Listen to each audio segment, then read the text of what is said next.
Hi watch aficionados, I hope you're all doing fantastically well. Time to get a video out today.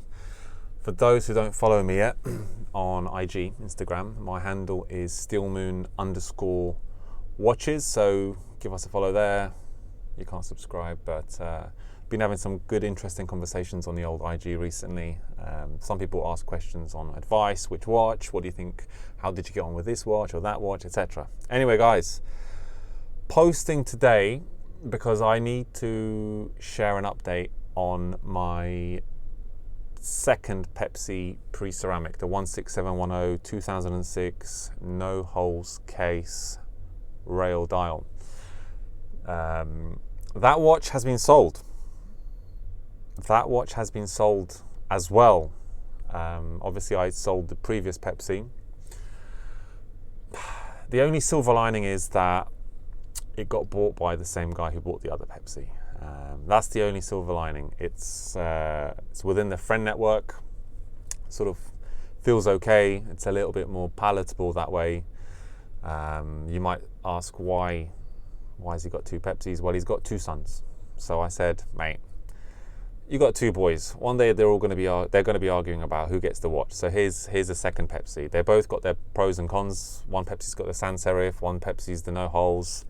Figure it out. He's like, mate, just give me the watch, I'll take it. So it's sold, and the watch I still have, and I don't look at it anymore. So let me get down to why I sold the Pepsi 16710. Actually, before this video, I recorded a video. I recorded a video on why I sold the 16710, and in the same video, I also discussed when you should buy a new watch, milestones. And I didn't really know how to title it, and it was a bit mishmash. I quite liked the video, but I thought, you know what, let's just separate the videos. Let's do one on why I sold the Pepsi pre-ceramic, and then I'll do the other one, I don't know, maybe today, maybe tomorrow, next week, who knows. Some of you will know, most of you will know the story of the 16710. The Pepsi, man, the feeling I had when I bought that watch, when I hunted it down, when I found it, both the first and the second Pepsi, it was just having a Pepsi pre-ceramic. I was over the moon. It was kind of like a grail watch. There was one standout comment which kind of pops into my head now. And the comment was, someone said, never meet your superhero. And it kind of was like meeting my superhero, the 16710. It was like meeting my superhero. I didn't get bored of the watch in any way. In fact, I loved the watch. I needed to sell a watch. It was going to be the no date or the Pepsi pre-ceramic. I was leaning to selling the no date, even though I love the no date and I've shared amazing experiences with it. But there was one reason the Pepsi pre-ceramic didn't make the cut, and it took me a month to decide to sell the Pepsi pre-ceramic. Some info on it. It was a 2006 D serial, no holes case, unpolished, beautiful condition, like perfect.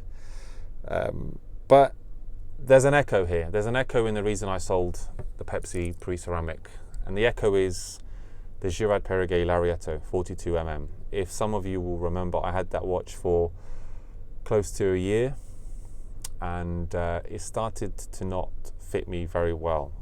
Over the last 2 years or so, maybe a little bit longer, I've changed my eating pattern, my training habits. I do more fasting. I've become more athletic, you could say, and my wrist and just my size, my trousers, everything changed. I've just become a little bit slimmer. I feel better for it, but with the Pepsi, what I was experiencing was it was either a really nice fit usually during a hot day or warm day when I was warm, but as soon as it became cooler, i.e. me being in an AC environment, the watch was just dangling at the top of my wrist, and I hate watches on the top of my wrist. I hate it with passion. I don't like people who wear them there. I mean, I don't like it when people wear it there. For me, it has to be behind the wrist bone comfortably, and that's a good looking watch. That's where it has to be. So there were a few options I had with the Pepsi 16710. The option was bulk up, which I'm just not that into anymore. Just bulk up, eat loads of calories. People will be like, oh, you're bulking up, you want to get stronger. No, I'm just getting bigger for my watch. It didn't quite fit in well. The other option was to tighten it up, which I did. I adjusted the clasp, not the clasp, but the adjustment hole by one, too tight, just too tight. The next option was, well, if that doesn't work, play around with the links, change one link from one side to the other and just see if you can get the right fit. Didn't work. Why would it work? It's still technically the same size or length, but sometimes it does work. Their option after that was get a Jubilee bracelet, shoehorn this watch into your life via a different bracelet. But I like oyster bracelets. I like Jubilee as well, but if I'm going to buy a Jubilee, then it has to be the period correct Jubilee and not the new Super Jubilee. So because of that, I was thinking, well, I'm not just going to do that. Again, it's going to bother me.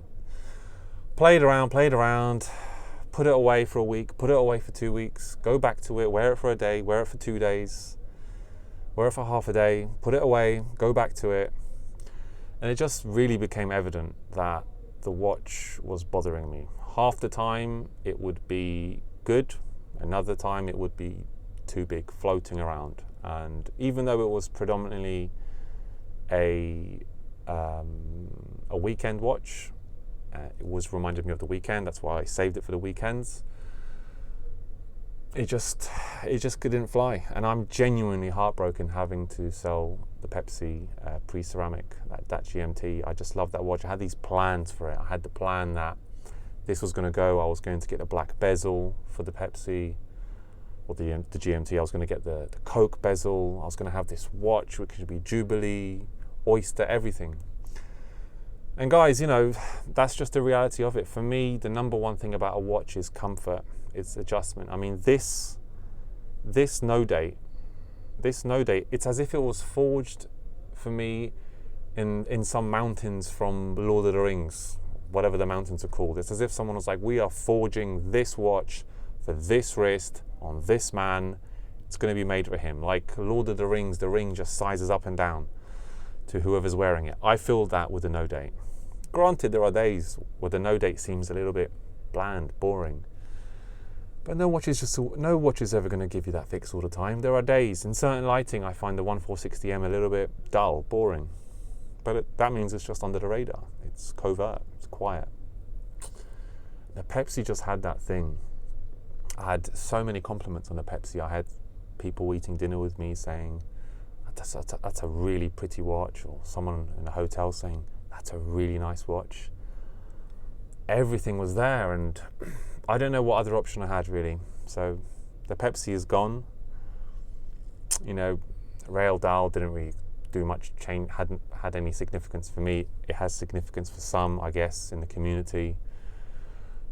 Like I say, it was my second Pepsi, and for me, I don't have as much patience as I used to, I guess, anymore. Another option that I had with a Pepsi I forgot to mention was I was exploring the option of putting a glide lock clasp on the Pepsi, and I was thinking about it. I really was, but something just didn't gel with me on that one, putting a glide lock clasp on the Pepsi. In hindsight, maybe it would have been an okay option, but I just think maybe it was not the right thing to do. And I like things quite stock. I like the bracelet on the 14060M. I like the continuity of the bracelet design. The clasp, the new clasp that they do on the 6 Series watches, especially the new one too, it just seems like a magnet for scratches. You see the scratches so obviously. So guys, I wanted to let that out. I've spoken about it sort of privately with a few watch people, and they're all a bit surprised, but the no date seems to have chosen me in this case. I genuinely feel that the no date has chosen me, and the way it's capturing the light at the moment is just fantastic. So guys, let me know your thoughts in the comment section about what you would have done. I really would have loved to have kept the Pepsi. I would have preferred to sell the no date. I think the Pepsi has that versatility about it. It has the date. It obviously has the 24-hour hand, a bezel that you could still use for diving. There were, differences between the Pepsi and this, like, the crown. I never knew how different the crowns were on both watches. But yeah, it kind of reminded me of what I experienced with the Submariner date, the pre-ceramic. It was just the wrong size. Again, it was either a good fit or too big. And I'd be lying if I said that I wasn't thinking about a 6-digit at some point in the future. I just feel that I've had 3 watches now that have let me down in the sizing. And that's been the GP Larietto 42, the Sub-Date 2008, and now the Pepsi pre-ceramic. 3 watches where I've had sizing issues, and I can't deal with sizing issues. It has to be as if for me. So I guess if I do buy a Rolex again, it will maybe be a 6-digit with a glide lock. Funnily enough, a point to mention, I was looking at a Kermit just the other day, a 2009 Kermit. Really liked it, really got on with the watch. And it fit really, really well. And I was confused, why does a 2008 or 9 Kermit fit me better than a 2008 or 9 Submariner date? In my opinion, they're the same bracelet, same case, same everything. The difference just being the bezel, the dial, and the hands, right? And the markers, the dial. Why did it fit me so well? It was a cold day as well, so my wrists weren't dilated or anything like that. It just fit me really, really well, the Kermit, and I considered it. But the Kermit's a lot of money. The Kermit is really close to a Mark 1 Starbucks in terms of pricing, or a Cermit, as I prefer to say. It's really close, and I don't know, I can't quite justify that. So maybe it's something for the future, maybe not. Let's see and wait what happens. But updating you guys on that front, and I think the next video I'll do is when is the right time to buy a watch, because there's been some interesting developments on that side with a few people I've been speaking to as well. Some people are starting to think maybe there's a right time to buy a watch, because I think over the last 2-3 years, everyone just started buying into the hype.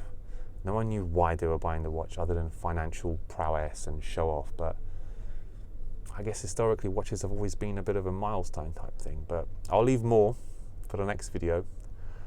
Drop your comments in the comment section below, and hopefully I'll be engaging with you guys there in the comment section. I'll see you in the next video. Thanks, have a good day, bye.